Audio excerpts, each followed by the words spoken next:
Alright, what's going on everybody, this is Sam from ZuradderMMABet. In this video I'll be doing my full card predictions, analysis, picks and bets for UFC 266, Volkanovski versus Ortega. I'll divide these videos as follows. I'll talk about all the picks and the bets, then on to the breakdowns, and stick until the end if you'd like to support the channel. And if you're new around here, I'm a handicapper. I have experience of betting MMA and the UFC for over 10 years. Right, and I have started this channel last year, and I have all the metrics that I take myself recorded in these videos. I'm not showing in this time because it's the same as the previous video, because the time I'm recording this I don't have anything new to add there, but every video I show the past results, right? So with no further ado, let me comment on the picks and the bets between Maximov and Karl Roberson. I'm picking Maximov but not betting the fight. Jessica Andrade versus Cynthia Calvillo. I'm picking Andrade but betting Calvillo. I'll explain why. A little bit less than a unit. One Calvillo, then Hooker versus Nasrat Haqparast. Picking Hooker, not betting the fight. Valentina Shevchenko versus Laurie Murphy. I'm picking Shevchenko but not betting the fight. Robbie Lawler versus Nick Diaz. I'm picking and betting Lawler. 1 unit for me. Manon versus Marlon Moraes. I'm picking Fiorot but not betting the fight. Merab Dvalishvili versus Marlon Moraes. I'm picking betting Moraes. It's a little bit more than a unit for me in this bet. Uros versus Jalin Turner. I'm picking Turner but not betting the fight. Omar Morales versus Jonathan Pearce. I'm picking Morales but not betting the fight. Blaydes versus Jairzinho Rozenstruik. Picking Blaydes but not betting the fight. Daukaus versus SHamil Abdurakhimov. I'm picking and betting Abdurakhimov, a little bit more than 1 unit. Semelsberger versus Sano. Picking Semelsberger but not betting. Taila Santos versus Roxanne Modafferi. I'm picking Santos but not betting the fight.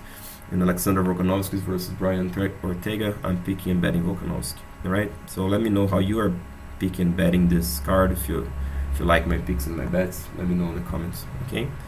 So let me break this down to you guys. I'll try to be concise here because it's such a big card, but try to give you some level of details. So right off the bat, this is not easy to call for me, guys. The reason is Roberson is a good kickboxer, but not much of a grappler. Actually, he's not a bad offensive grappler. He's quite decent there. He can pass, land ground and pound, take guys back and whatnot. The problem that Karl Roberson has is the takedown defense and the defensive grappling. I haven't seen much on Maximov. I don't have all the footage available to me, so it's difficult for me to analyze, but Maximov to me seems like okay on the feet. On the grappling, he also has problems on the defensive grappling, but he has more credentials. He's like a more active no-gi competitor. I'm assuming that he has a good offensive no-gi grappling game. With that, I think he's gonna probably try to implement a grappling game plan against Roberson, which is where Roberson has his flaws, So to me, it's nearly a pick'em guy. I couldn't decide much whom to pick here. I was back and forth. I ended up going with Nick, just because he's younger and because, like I told you guys, I don't think he's gonna be trying to trade too much on the feet with Roberson. Roberson in his fights is always the same. He tries to keep it standing, but then he himself goes for grappling. He gets taken down. He can get dominated. He can take guys down himself and do well from top, like I told you guys. But there is that, and back and forth here, tough to bet. All right. So I'll end up going with Maximov. I think he has more chances, especially by decision. So yeah, but I'm not betting this fight. All right. Doing Uros versus Jalin Turner, another excellent fight here. This is also very tough to predict. This is gonna be a war. Medic, he's a big guy for the division. He jumps into guys' face. He cracks. He can take it to the ground and land heavy ground and pound. He's fighting the tarantula in Jalin Turner here, who is even bigger and taller and longer than Medic, which is incredible. This guy is 6'3", and he's a skinny one, obviously, but he's so long. It's just ridiculous, the range that this guy has. He's also super talented in the feet, high-level Muay Thai striker, technically. Hits hard, super accurate, very tough to take down, good balance, good strength, Jalin Turner. He also can grapple from his back. So To me, this is tough to call because Medic, he's like a berserker, you know, with that kind of size and power. He can beat basically anybody, you know, with that style, but obviously he takes a lot of risk with that. And Turner gonna crack him, you know, we're gonna see whether Medic can, you know, land first, and after he gets tagged, what's gonna happen there. You know, I think Medic is such a tough guy that he's gonna continue grinding and pushing. Turner is a tough guy, like I told you guys, you know, so pick your poison here. I think Jalin Turner has more chances because he's a little bit sharper, not a little bit, he's sharper on the feet, you know, and to me he has proven himself more in the octagon. I know that he's got KO'd against Vicente Luque, he has KO losses, he could get KO'd here, but I think he has more chances because I trust him adapting a little bit better on this fight, right? If you're gonna force me to bet, I would bet Turner. But at nearly a pick'em level, it's tough to bet here, guys. I would say maybe Turner in a live bet. If he survives the onslaught, he can even lose the first round, like 10-8 or something. But I think he can. He always in this fight, as long as he lasts, he's gonna be there. You know, he always has a chance to put the other guys out. So I think Turner in a live bet would be very interesting because I think Manage, like I told you guys, this guy gonna, you know, come with everything he has until he either finishes or gets finished, you know. There's more chance this goes to decision, but another tough thing to tell because they are both so tough and they hit hard, they're aggressive, you know, especially Manage. So we'll see, guys. This is like a very chaotic fight, tough to predict, tough to call, but I'll take a Turner here. You know, I think round 3 Turner. It's an interesting bet because there's this question what's going to happen if Medic cannot finish the fight early, you know, and I think Turner can pick up the pace and start landing more often. So stay tuned for that, for this round 3 betting, the live betting. I think this is the safest way to go, right? Matthew Semelsberger versus Martin Sano. This is a little bit easier to call. Sano, I don't have much to analyze on him. The guy has a big layoff, 3-year layoff, you know, 4 years actually. He was never, I don't know if never, but at least from what I've seen, he was not the most technical guy, not the biggest guy, most physically imposing and whatnot, you know. He's fighting Semelsberger, who has holes in his game as well. But he's a tall, big guy, you know, has good straight punches, has good power, good grappling. Semelsberger is a well-rounded fighter. He's very good on the offensive part, on the defensive part not so much. He doesn't, you know, move much and type of things. But actually, Semelsberger, when he's not challenged too much, he does fairly well, you know. So I don't think Sano gonna challenge Matthew Semelsberger a lot. So this is basically Semelsberger all day, guys. I apologize here, forgot to update the slide because I copy from previous. So I have Matt like between 60 and 80% favorite. You know, I'm more leaning towards 80%. In my calculations, this would be Matt Semelsberger like plus minus 330, and sorry, my T is not working here. This would be for Matthew, and Sano here would be like minus plus 250. So Matt should be able to win this, you know, and I think he's gonna finish. So inside the distance here, so don't bother these other things. So I think he's gonna finish Sano, but if you like Sano here, if you know something that I don't, like this guy's training super hard. I know that he's tough, you know, Sano is very tough. So Matthew Semelsberger by decision may be interesting if the price is right or even inside of the distance. So, but I think it's Semelsberger here. I'm not gonna be betting him like at the minus, you know, what's his now, minus 700 something, just too much for me on a guy that has some flaws and he doesn't add much on the profit as a guy like minus 700. But if you know something that I don't, I would say that Sano, if he's gonna win here, gonna be by decision because I don't think he finishes Matt. Okay, so this is basically it, guys, for this fight. I think I'm passing on this one, but the pick is Semelsberger. Daukaus versus SHamil Abdurakhimov. This is rather an interesting fight. Lots of questions gonna be answered here. I think the question is going to be answered actually because Daukaus, he's been obviously impressive in the UFC because he puts everybody out in the first round. Rather difficult not to look impressive in this way, and he has good hands, quite fast hands, you know, for a heavyweight. Natural power there, you know, so he doesn't have that explosive power. He's more, you know, due to his size and his crisp and his fast with the hands, like I said. But he's fighting Abdurakhimov, who is 40-year-old, but he's a veteran of the game. This guy has way more experience than Daukaus. Abdurakhimov, at his best, he's a force in this division. He doesn't necessarily show up at his best all the time. So you guys can see that he beat Martin Tibura, he beat Arlovski, but then he had some disappointing losses. So this guy is a little bit unpredictable. You cannot trust Shamil a lot. But I think this is his fight to show up because he's in a layoff. So it's not a bad thing being in a layoff if you're 40, because this guy has obviously all the experience that he needs. He just needs to get his body ready, something like this. And sorry, I think I put these comments wrong again, guys. Apologize for this. So disregard these comments here. I don't know what happened here, guys. I think I copied this from a previous one and didn't pay enough attention. So disregard these comments. But Abdurakhimov, not sharp straight punches. More like has a good overhand. He likes to fight a slow paced on the outside. Shamil Daukaus is more like I told you guys, crisp puncher, likes to get inside and use his fast hands. I expect Daukaus trying to time Shamil a little bit.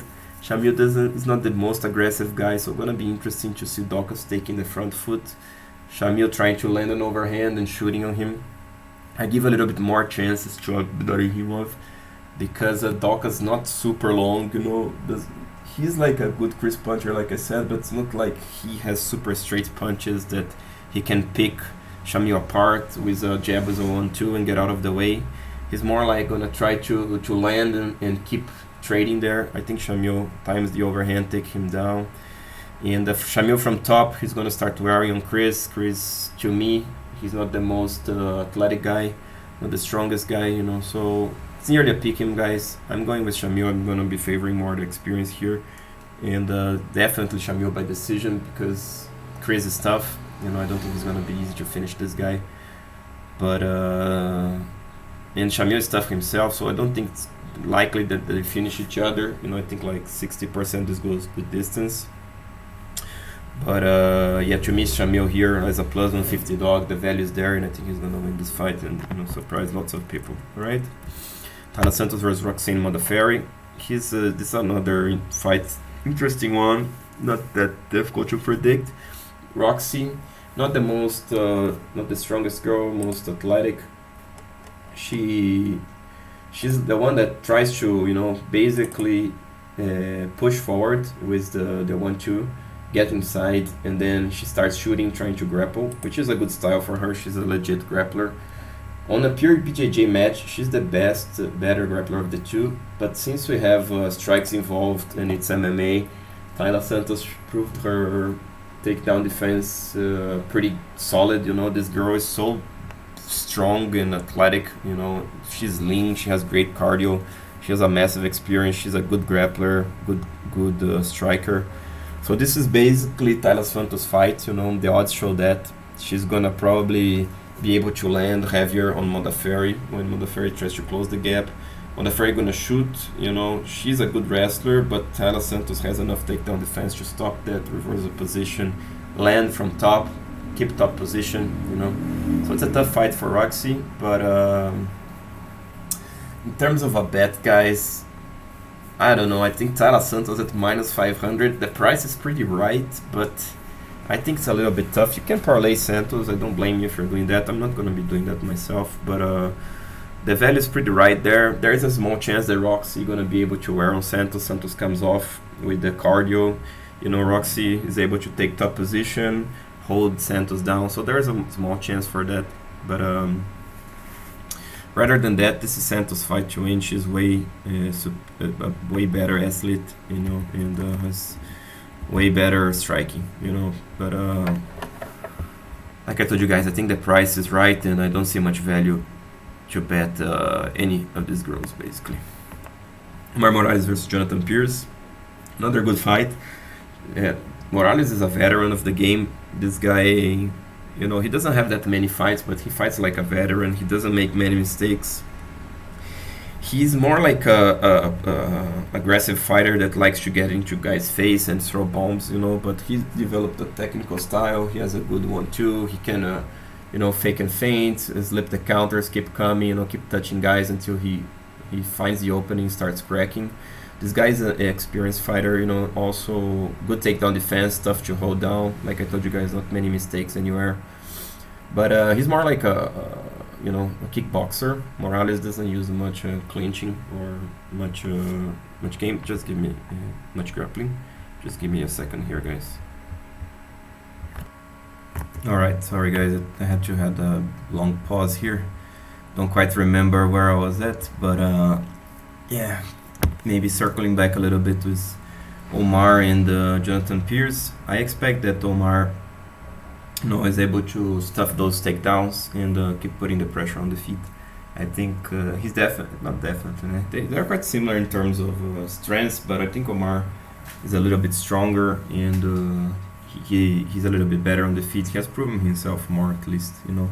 Jonathan Pearce used to have some problems to like getting hit a lot and whatnot. He seems to have adapted to that. I think he's evolving at a high pace, but I still think Omar is a little bit more, you know, consistent and you know, solid here. All right, so I'm going with Omar by decision. I think he maybe a decision prop bet's not a bad idea here because it's not easy to finish Morales. Pearce is not easy to finish himself. Like I said, if he adapted and he stops getting hit that easily, you know, it's not gonna be easy to finish him. He's a tough guy, you know. But Omar has a little bit more chance for the finish as well. So Omar is definitely the pick, but in terms of a bet, I would say that fight go the distance or Omar by decision. All right. Modafferi versus Mayra BUeno Silva. This is also a not bad fight, you know, actually quite fun in the women's flyweight division. They are both pretty big girls for the division. BUeno Silva has a style where she comes forward and you know, get into girls' face, use those head kicks inside and bangs. She's a hard hitter, but she's fighting the beast here in Manon Fiorot, who is more of a technical fighter, karate style. On the outside, lots of side kicks, you know, 1-2 straight. Then she has fast feet. She also has a good all-round game, Manon Fiorot. She can time a double leg takedown. She has good grappling from top. This is not an easy fight to call. I think Fiorot is indeed the favorite because even though Mayra BUeno Silva, she's tough and she's athletic and strong and whatnot, she hasn't yet developed that of a great takedown defense. She can get controlled once she gets taken down. She has some BJJ. We saw her an armbar against Jalin Roberson, which was pretty good. But I don't think she submits Manon Fiorot here. I think Manon is a big girl herself. You know, she has a good grappling from top. I don't think she gets submitted. So to me, it would be Mayra BUeno Silva trying to walk her down and crack her, and Fiorot trying to time those wild punches to take downs and controlling her. You know, Manon has the better technique. Not better technique on the feet. She's more like elusive on the feet, so her style adapts better against a power puncher. So I think this is Fiorot's fight in terms of style.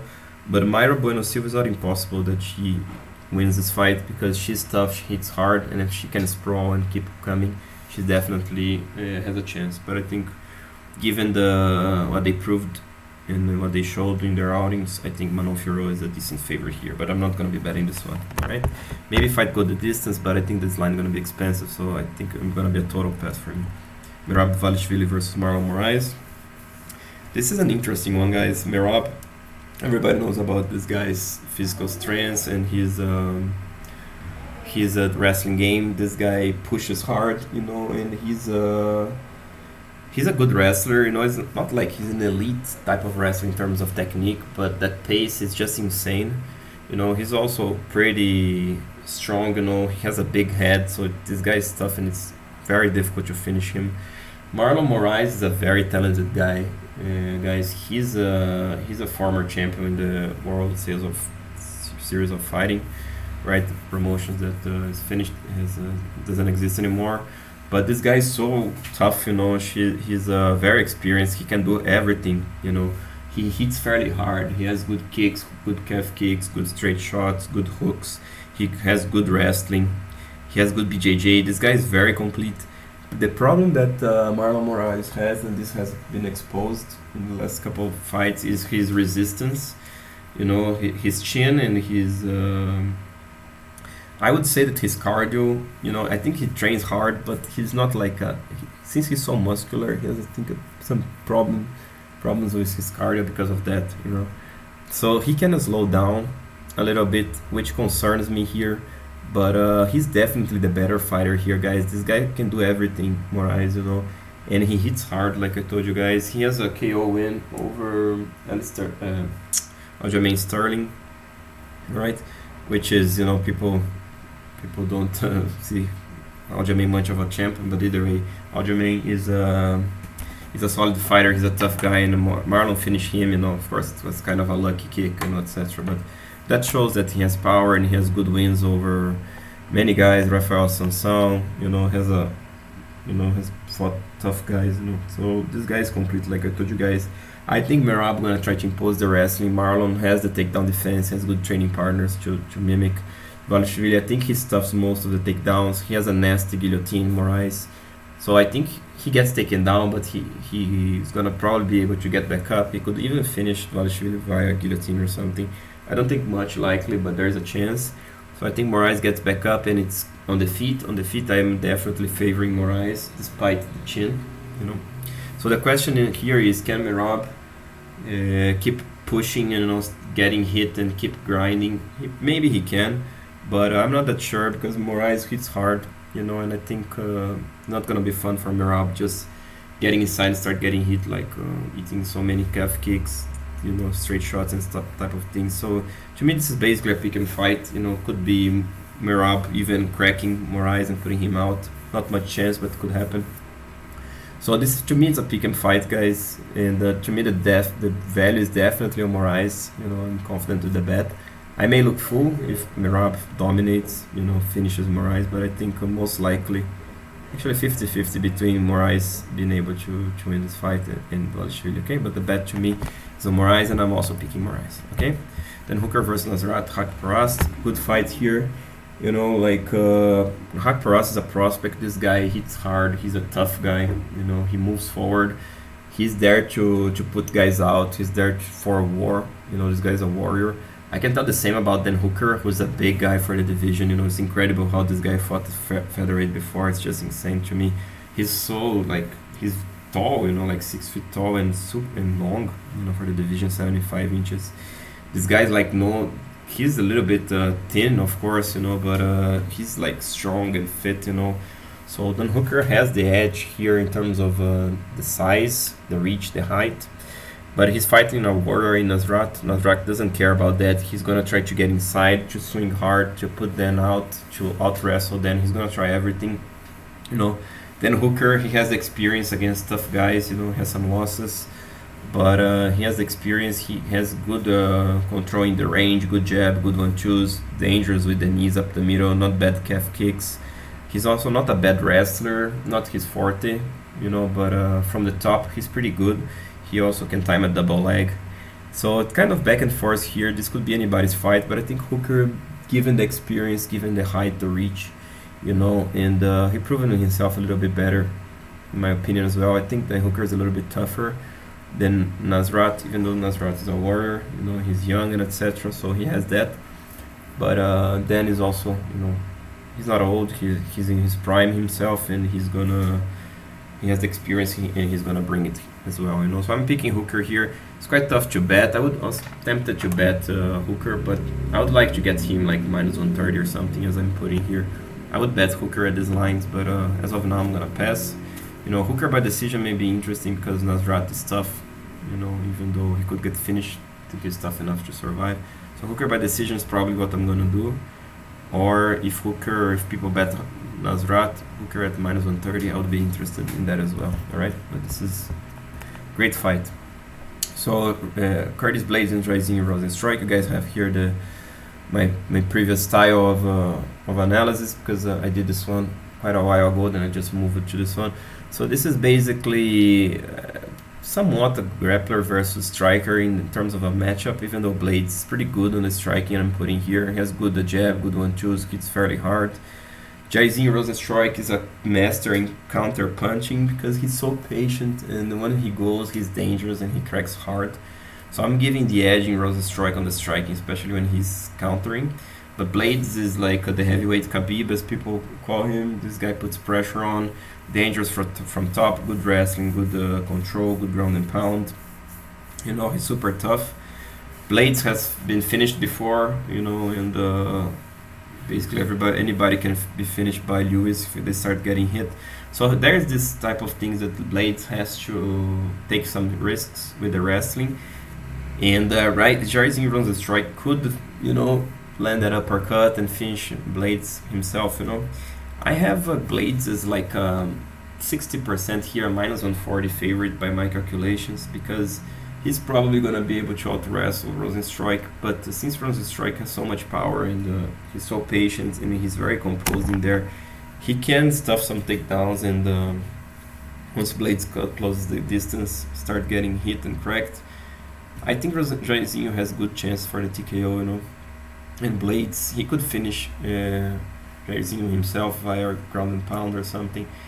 But most likely it's Blaydes by decision here, guys. I think Blaydes by decision there is good value because Jairzinho is very tough, you know. So yeah, I think to bet this one, it's quite tricky, you know. Could be, I think the best bets here probably Blaydes by decision and Rozenstruik by TKO, but depends on the price, you know, because anything could happen here basically, you know. I don't think submission, but rather than that, any round, anything could happen here, guys, right? So I'm gonna be passing on this one, unless I will take Blaydes by decision, maybe. All right, Jessica Andrade versus Cynthia Calvillo. Another good fight. Andrade, very physical woman. You know, she was like very physical, strong, very big for her strawweight. Then she moved it to flyweight. Started looking more like her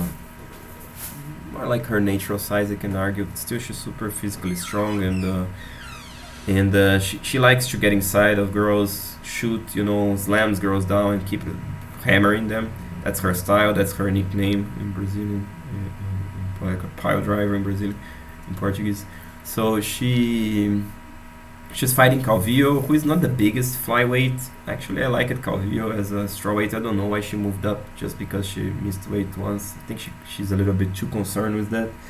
You know, so she puts lots of pressure on herself. She says that herself, you know. So that concerns me a little bit because she may get worried about the size. She may start feeling Jessica's power and get somehow intimidated. But Calvillo is a tough girl herself. She's a good wrestler, you know. Karl Esparza couldn't out-wrestle her. Karl Esparza had to fight on the feet against Calvillo, which makes things interesting here because Jessica, she's a heavy hitter. You know, when she gets inside, starts being like John Lineker with those hooks to the body, can put anybody out in the women's flyweight division. But Calvillo is a smart fighter, guys. She has good angles. She has a good jab one too. If Calvillo can keep touching her, getting angles, and when Jessica starts closing the gap, Calvillo can shoot and take her down because she's technical in the wrestling. She could win, you know. I'm giving Jessica a little bit more of an advantage because she's so physically strong. She's tough to hold down because she keeps coming, you know. And if she starts landing on the body, I think Calvillo gonna fade. But there's a decent chance that Calvillo can, like I told you guys, hit and run and out wrestle Andrade to play top position. So to me, Calvillo is definitely a live dog, you know. I can again look silly here. Andrade gets inside, hammers her, you know, even like finishes with a slam or finishes like throwing to the body or those powerful hooks to the head. But I think Calvillo has a decent chance, and to me it's definitely a dog or pass. I'm betting Calvillo here. By my calculations, she would be like, you know, plus 120, you know, dog plus 140. She's like plus 215 in the betting line, so I'm taking Calvillo here. I'll also take Calvillo by decision, you know, because she has way more chances by decision. So I'm parlaying Calvillo a little bit with some guys, some fighters that I like, you know, so she could get a big bump on those parlays if she cashes. And also Calvillo by decision, definitely the best bet here, Calvillo by decision. Okay.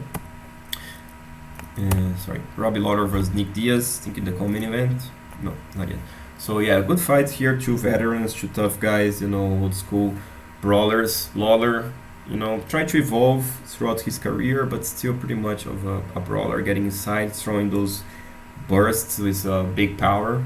tough guy, can do a little bit of everything, super experienced, former champion. Nick Diaz, people know him. This is a fan favorite guy. I'm not too much of a fan of Nick Diaz because I don't care much about this, the social part of things. To me, it wants to bets and analysis to try to win money. So I'll be honest with you guys. Diaz is not the best fighter. He's a super tough guy. This guy wins based on that volume, on his toughness, on his chin, and because he keeps coming. But he's nothing special, to be honest, guys. He's like a pretty long guy too, 76 inches as a welterweight, being 6 foot tall. He's quite long, but that's only it. That's basically it. He's like a 1-2 fighter that keeps coming. He's easy to take down. His grappling is pretty good, but nothing outstanding. So the question here: can Lawler, survive the volume? Because I don't think he's gonna be able to finish Diaz again. Diaz super tough, even though Diaz now is 38, so there is that too. If you're a Diaz fan, take that into account if you're betting this fight on Diaz. Because he's now 38. I agree, he's super tough. But anyway, 4-year layoff and being 38, I don't know. I know that he hasn't been fighting too much, but anyway. So Lawler, I don't think Lawler finishes Diaz. There is a small chance that Diaz finishes Lawler by accumulating damage on the round 2, 3, late round 2, early round 3, something like this.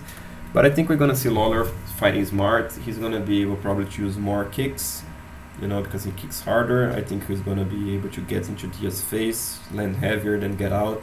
He could out-wrestle Diaz, because he has that. He's not the best wrestler, but it's enough to take Diaz down. So I think we'll see Lawler fighting smart here, basically, and edging a clear decision. The best bet here, definitely Lawler by decision. I'm also betting Lawler straight and parlaying him, but I will put more money on him by decision. All right. If you like Diaz, I think most likely by decision. There's a small chance by TKO. Take a look at this prop if you like Diaz.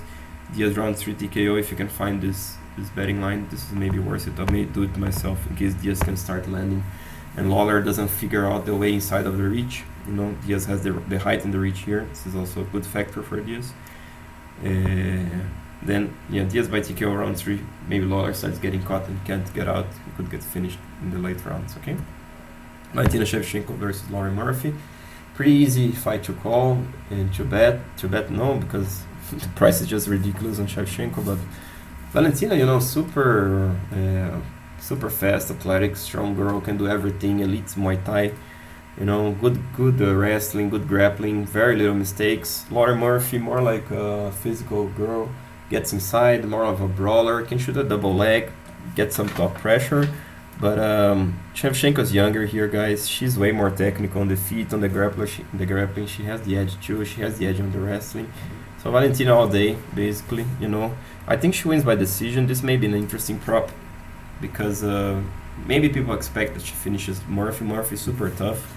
I think Valentina by decision at plus 150, I would take it.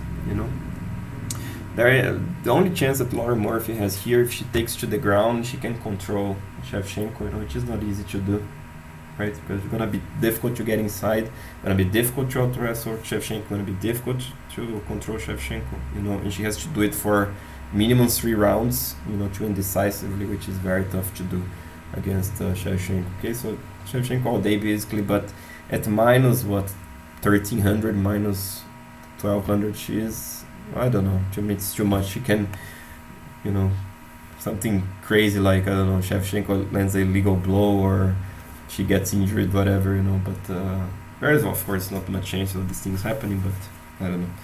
I think at minus 1200 it's too much to me, but if you're parlaying her or you're betting her, I don't blame you. Okay, so in the main event, Alexander Volkanovski versus Brian Ortega. High level fight, guys. It's not that easy to call because Ortega, he's in a quite long layoff. He could bring improvements here, but analyzing the footage, Ortega quite tall, not tall, no, but for a featherweight, quite normal size, but a pretty long guy. Good boxing, likes to give them 1-2, use head movements, and try to get inside, jump into a guy's neck with that nasty guillotine. This guy is like an anaconda with those chokes, He's a triangle city for a reason too. The triangle is just incredible. And a super tough guy, experienced. I can say the same about Volkanovski, who is more like a 1-2 type of fighter, pressure fighter that hits fairly hard, does a good job on the clinch, wearing on guys while standing. Not easy to take down, not easy to hold down, super tough himself. So I'm back and forth here. If you're gonna count the stars that I have for them, it's pretty much a 50-50 fight, but I'm favoring Volkanovski a little bit. I think he's gonna get hit way less, because Ortega, he has that reach here, he has the height here, but it's not much his style to try to keep out jabbing guys and hitting angles and not getting hit. He's more like a guy that eventually starts getting hit, and after that he doesn't care of a brawl, because he's tough, he has a good chin, etc. I think Alexander Volkanovski gonna end cleaner here. The main concern of betting Volkanovski is that are those guillotines, those triangles. Brian Ortega can get to the clinch, jump to Volkanovski neck because he's taller, and pull the guard, finish a guillotine. There's a decent chance for that, but Volkanovski is the guy to stop it, because he's compact, he's physically strong, and he knows that Ortega will try to do that, So Volkanovski is the guy to stop him. Then I think from there we're gonna see Volkanovski being able to be more physical, landing a little bit cleaner. Sorry about the noise, guys. Landing a little bit cleaner and basically, edge Ortega on points. That's how I see it. Okay, so to me the best bet here is Volkanovski by decision. I'm parlaying Volkanovski a little bit, taking an extra risk there, but I think that he's gonna win this one. Okay. So guys, this will do for this video. Hope you guys enjoyed. If you did, please like, subscribe. So like I told you guys, if you wish to support the channel, help it to keep it running, I have 4 Patreon tier. $5 for the lock of the night and top 2 parlay. I'm coming up with the video for this particular card. I don't have a lock, actually there are some locks. You can parlay some of these people. Okay. Do a parlay, so discuss that. There are some bets that I'm doing myself. I'm gonna be a little bit more direct discussion to that. For the $10 a month, if you're seeing this, you could see this video early from Patreon. If you saw that early from Patreon, thank you again. But you have early releases on Patreon for 10. For 15, I put line by line all the prop bets that I'm taking. Okay, for 15 and for 50 is the ultimate package with everything before, plus line by line all the bets that I'm taking. Just to give you guys an example here, I had it's from a previous card. So as you guys are seeing this, probably this event has already passed. So bets that I had on UFC Fight Night 192. I also had the Jasmine Judavicius cashing in the White Contender Series. So it's line by line how much I'm risking, what the odds that I took, so you can basically see this and do whatever you want with that. Alright, and then you could just do whatever you want if you trust me from previous time. Alright guys, this will do for this video, and like I told you, just to reinforce, for 15 would be the props. So I put these props separately. You guys can see the potential prop bets that I'm taking. Alright, so this will do for this video guys. Hope you guys enjoyed. Please like, share with your friends, and I'll talk to you next time. This time from Roderman Bet, bring the best, most consistent and transparent betting strategy for you.